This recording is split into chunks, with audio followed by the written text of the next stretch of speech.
Bonjour, allez, bienvenue pour une de mes vidéos préférées, à savoir la pile à lire de Mars au féminin.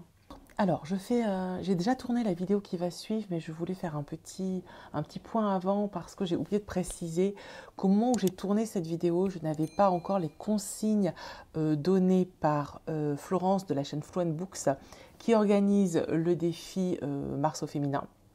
Défi que j'adore, qui est le seul en fait que je fais de l'année. Je suis incapable de suivre le moindre défi, mais au moins celui-ci, il est suffisamment facile pour moi pour que je puisse le faire, puisque juste lire des femmes, c'est parfait. Et c'est ma 4e année que je le fais et j'adore le faire.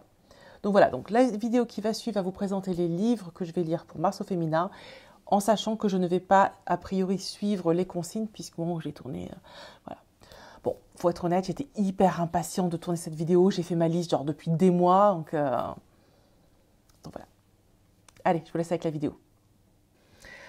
Donc c'est une vidéo que j'adore faire parce que c'est une liste que j'adore faire.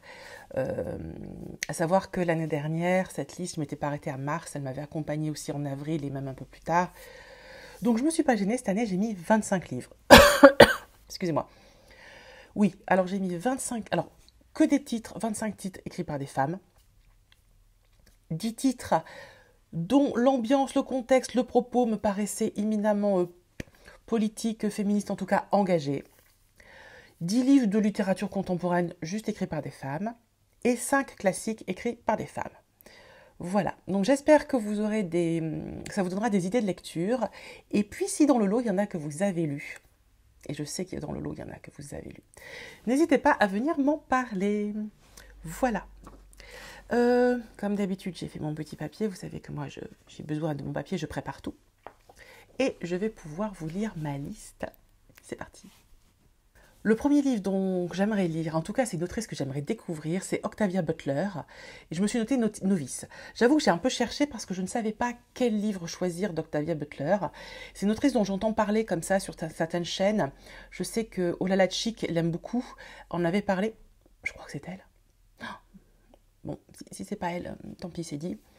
Et je ne sais pas par lequel commencer, donc j'ai un peu gratté. J'ai vu que Novice avait eu des prix. Donc j'ai choisi celui-ci. Voilà, à voir. J'avoue que voilà. C'est vraiment une autrice qui est étonnante par sa littérature, par ce qu'elle génère chez les gens, par les débats, et ça m'intéresse fortement. Donc Octavia Butler, sans doute Novice. En 2, je me suis noté la lecture de QI de Christina Dahlscher. Alors Dahlscher, c'est celle qui avait écrit Vox. Et moi, Vox, j'avais trouvé ça hyper intéressant.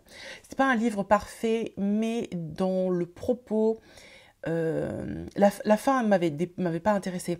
Mais je trouvais que l'idée de base et le propos étaient hyper intéressants. Et là, c'est encore un livre qui a eu des prix et dont le pitch est hyper intéressant. Donc je vous le lis rapidement parce que je trouve que c'est un postulat de base qui, s'il est bien mis en œuvre, peut être passionnant. Le potentiel de chaque enfant est régulièrement déterminé par une mesure standardisée, le quotient Q. Vous obtenez un score suffisant et élevé, vous pourrez fréquenter une école d'élite avec à la clé un avenir en or. Votre score est trop bas, vous serez envoyé dans un internat fédéral avec des débouchés très limités. Le but, une meilleure société où les coûts de l'éducation baissent. Je trouve que c'est vraiment un propos éminemment politique, éminemment sociologique, hyper intéressant. On flirte avec les sujets qu'aime Margaret Atwood. Donc je suis impatiente de découvrir QI. On verra bien si ça fonctionne. En 3, je me suis mis La vallée des poupées de Jacqueline Susann, qui est un classique, que j'aurais pu mettre dans les classiques, mais je voulais faire 10 livres vraiment très féministes. Ça se passe dans les années 60 et c'est l'histoire de ces femmes qui sont droguées, qui prennent des pilules, de l'alcool, des party girls, et qui ne sont que des poupées dans ce monde du cinéma ou autre, les playgirls. Et c'est un livre qui avait à l'époque choqué et avait été jugé subversif, en tout cas qui pose la question du traitement des femmes, notamment dans les années 60. Donc évidemment, ça m'intéresse. Parce qu'Hollywood, dans les années 60, on sait que c'était pas terrible. Hein. Voilà, j'en ai lu d'autres sur le sujet. Et je pense que ce livre est très intéressant. En tout cas, il est considéré aux États-Unis comme un classique. Et en quatrième, dans le genre aussi classique américain, vous avez Peyton Place de Grace Metalius, qui parle de deux petites filles, une qui vit dans les beaux quartiers et une qui vit dans les quartiers très pauvres. Et on va suivre leur destin en fait, de ce que j'ai compris. Ça a été écrit dans les années 50, donc c'est un roman qui s'intéresse, qui est assez ancien, donc qui s'intéressait très tôt de ce... Bon, je vais pas y arriver à vous le présenter. Quand on n'a pas lu un livre, c'est hyper dur d'en parler. De ce que j'en ai lu, en tout cas, voilà, c'est un regard très critique sur la société dans les années 50, et ça m'intéresse. Voilà. Ensuite, je me suis mis Morwenna de Jo Walton, que je voulais lire depuis sa sortie en 2014 et que je n'ai toujours pas lu. Et j'avoue que le propos, là encore, m'intéresse beaucoup. Voilà, on va suivre les aventures de Morwenna et de sa jumelle Morgana. Et Morwenna a un accident, elle est handicapée. Et un jour, elle reçoit une photo de sa silhouette brûlée. Et ça la met en émoi parce que il semblerait qu'on la considère comme une sorcière, parce que sa mère est une sorcière. J'en sais pas beaucoup plus, mais voilà, l'écrivaine déjà j'aime beaucoup et ça a l'air hyper bien. Ensuite, je me suis nommée La Maison d'Emma Baker. Alors, je voulais le lire à la sortie, pareil, il est sorti en 2019, je ne l'ai pas fait, puis là, il y a eu le film. Et je me suis dit non, avant de voir le film, il faut que je lise le livre. Donc, Emma Baker, c'est une journaliste qui s'est volontairement prostituée dans une maison, je crois, à Amsterdam. Je ne veux pas dire de bêtises. Et qui en revient, elle a fait plusieurs mois comme prostituée, elle a vraiment vécu la vie d'une prostituée, elle s'est prostituée. Et elle a fait un livre où elle parle de la maison dans laquelle elle a vécu et elle s'est prostituée. Donc évidemment, ce sujet est un sujet extrêmement compliqué, extrêmement sensible, et ça m'intéresse de voir ce qu'elle a pu vivre et ce qu'elle a à en dire. Ensuite, je me suis nommée Sauvagine de Gabriel Filto-Shiba, qui est sorti en 2022, que je voulais lire, pareil, qui était passé à la trappe. J'ai des collègues qui l'ont lu, qui l'ont beaucoup aimé. Je pense qu'on va être dans un univers un peu féminin et très, très nature writing. J'en ai déjà lu pas mal sur cette thématique-là, mais j'avoue que ça m'intéresse beaucoup. Et celui-ci a l'air très bien. Donc l'héroïne est garde forestier. Elle ne supporte pas qu'on abîme la nature, qu'on chasse les animaux dans le coin qu'elle surveille. Et il y a un type qui vient, trouve des traces d'hommes. Et au bout d'un moment, elle se rend compte que l'homme, elle va devenir l'animal chassé. Sauf qu'apparemment, elle est un petit peu badass. Et ça ne va pas se passer tout seul pour le dit chasseur. J'avoue, la thématique me plaît beaucoup. Ensuite, je voudrais lire Les guerrières de Monique Wittig, un livre de 1969, un classique du féminisme, un livre qui... Je pense que j'aurais même pu lire, j'ai fait une vidéo il y a quelques temps, si vous ne l'avez pas vue, je vous invite à aller la voir, sur la littérature, la représentation des femmes dans la langue et dans la littérature. Et je pense que celui-ci, rien qu'au titre, la façon dont est écrit guerrière, va être extrêmement éclairant. Et je suis... Il y a la vaisselle qui a fini de tourner. Et je suis intriguée. Je l'ai vu sur la chaîne de quelqu'un, peut-être encore Olala Chic. J'ai un doute. Je suis intéressée par le livre Impunité d'Hélène de Vinck. C'est sur l'impunité de toutes ces stars de la télé, les journalistes. Excusez-moi, je vais... Stars de cinéma, hommes politiques... Et notamment un qui est visé, alors, de ce que j'ai compris, je crois que c'est PPDA, mais je ne suis pas sûre. Excusez-moi. Et dont il semble qu'il y a avoir une espèce d'impunité pour ces hommes-là qui peuvent faire à peu près ce qu'ils veulent, violer qui ils veulent, et voilà, on leur déroule quand même le tapis rouge. Et je suis intéressée par son regard et à la fois de victime et à la fois de journaliste. Comment elle peut écrire... sans faire, comment je vais dire, sans que ses émotions la submergent. Essayer de regarder un regard distancié de journaliste alors qu'on a été soi-même victime du dit prédateur. Donc voilà, ça m'intéresse beaucoup. Et enfin, 10e livre, je suis paumée de cette sélection. Oui, un livre jeunesse, Les longueurs de Claire Castillon, qui est sorti en 2022, je crois. Et c'est un livre qui aborde le sujet de la pédophilie, mais qui est donc écrit pour la jeunesse. On passe maintenant au roman contemporain. Donc là, c'est juste écrit par des femmes, il n'y a pas d'autres critères.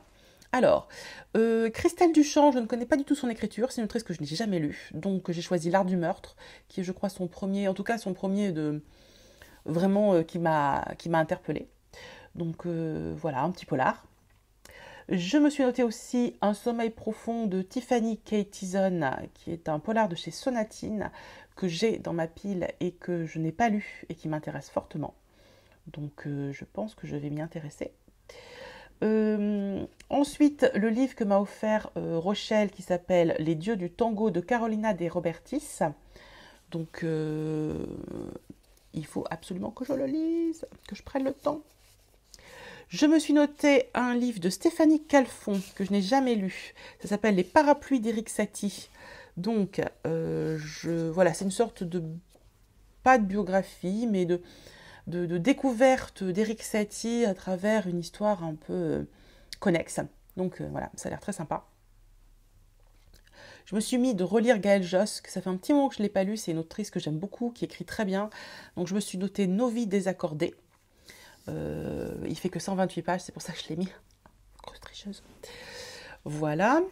Je me suis mis un Tatiana de René que j'ai lu qu'une seule fois. Alors je n'ai pas lu celui que tout le monde a lu là avec, je crois que c'est Elle s'appelait Sarah. Moi j'en ai lu un, c'était, je crois qu'il y a Rose dans le titre. C'était sur le baron Haussmann qui, au moment où il démolit toutes les maisons à Paris pour construire ces fameux boulevards, et c'est l'histoire d'une, je crois qu'elle s'appelle Rose, peut-être le titre c'est Rose d'ailleurs, qui ne veut pas quitter sa maison. C'était hyper beau, hyper touchant, j'avais beaucoup aimé. J'en ai jamais relu de Tatiana de René, donc je voudrais essayer Partition amoureuse. Voilà, c'est pareil, il est assez court, 224 pages. Soyons efficaces. Pareil, Mélisse de Kerangal, je l'adore, ça fait un petit moment que j'en ai pas lu, donc je me suis notée dans les rapides. Devinez pourquoi, il fait 128 pages. Oui, bah écoutez, on fait ce qu'on peut, hein. Voilà, donc Mélisse de Kerangal. Ketevan Dravichewi, mais oui, j'adore cette autrice, j'avais lu d'elle plusieurs livres, mais il y a quelques années maintenant. Je pense que j'avais même pas de chaîne à l'époque, je ne vous en ai jamais parlé. Ketevan Dravichewi écrit très très bien, souvent ses romans sont très intéressants. Donc là, je me suis noté Jukebox, c'est un roman qu'elle a écrit pour la jeunesse. En fait, je ne savais pas qu'elle écrivait pour la jeunesse, donc je me suis dit que j'allais regarder ce qu'elle fait pour la jeunesse. Voilà. Nancy Houston, autre autrice que je n'ai pas lue depuis longtemps. Donc, pareil, je me suis noté Prodige. Il fait 173 pages. Oh là là, c'est horrible. Mais les comptes sont bons, Kevin. Là, du coup, les comptes sont bons. Et puis, je me suis noté un Marie Nimier. Marie Nimier, c'est une autrice que j'aime beaucoup. J'ai déjà lu des livres d'elle. Je l'ai rencontrée, d'ailleurs. Elle était venue dans mon ancienne médiathèque. C'est une femme délicieuse, extrêmement gentille, très humaine, très douce. Et donc, je me suis mis Anatomie d'un cœur.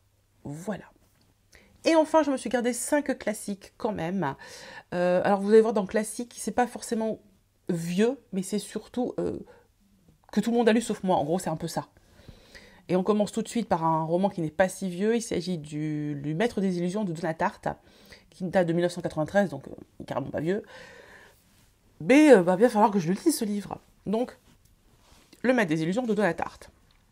Un Daphné du Maurier, parce que serait une pile à lire de Mars au féminin sans Daphné du Maurier, je vous le demande. Donc j'ai noté La Maison sur les Vaches, mais c'était vraiment pour dire de mettre un titre. Ça pourrait être autre chose. J'en ai plusieurs, donc à voir. La Porte de Magda Szabo. Je pense que c'est comme ça. C'est pareil, il n'est pas vieux, 1987, mais c'est un livre que j'ai beaucoup vu tourner, qui semble avoir une belle popularité, qui aborde des sujets apparemment assez forts. Donc je l'ai mis dans les classiques parce que vraiment pour moi c'est devenu un livre qui était, dans mon imaginaire en tout cas, devenu classique.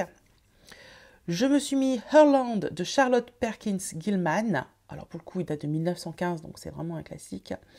Là je suis sûre, je l'ai vu chez Ololachik. Ou pas? Non, si.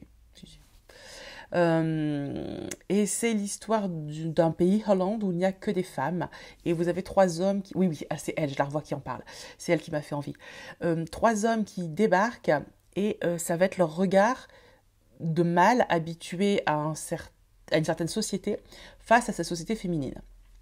Autant vous dire que ça me fait très envie. Et enfin, pour la 153e fois, j'ai remis l'accompagnatrice de Nina Berberova, que je n'ai toujours pas lue. C'est au moins la 3e pile à lire dans laquelle je le mets. Bon, cette fois-ci, je le lis. Je le lis. Voilà. J'espère que cette pile à lire vous a plu. N'hésitez pas en commentaire à me donner vos avis, à me faire envie pour me motiver encore plus, même si pour la plupart, ils me motivent beaucoup. Donc comme je le disais en préambule, cette liste ira bien au-delà de mars. Elle fera sans doute mars-avril et sans doute aussi dans l'été. Voilà, parce que pourquoi se limiter? En plus, il y a plein d'autres livres écrits par des femmes que j'ai pas mis, mais la liste était trop longue.